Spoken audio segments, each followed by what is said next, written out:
สีมื้อนี้วันลาบงัวกับข้าวจีอะนะอย่าฟังเอาขึ้นโตเลยจังไหนเขาจีหอบมือเฮือนมาเดี๋ยวนะ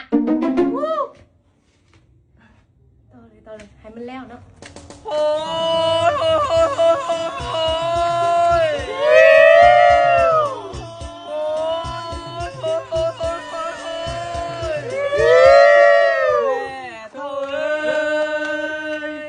ลูกเคยมาแล้ว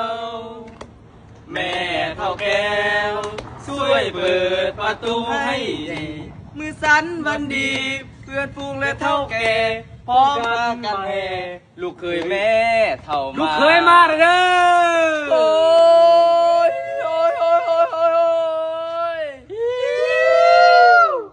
พากันมาเห็นยังเนาะ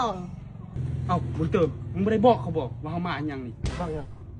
ก็มึงแม่เขาถามเขาว่ามาอย่างนี้ มันเป็นประเภทนี้โอ้บอกเขานะแม่ว่ามายัง คือตอนนี้อีแม่พวกเขาอยากมาเฮ็ดน้ำมันตึกต้องตามประเพณี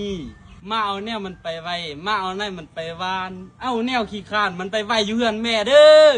โอ้ยบักงัวมึงก็เว้าไปเนาะเอ้าโอ้แม่มันนี่ฮะมันนี่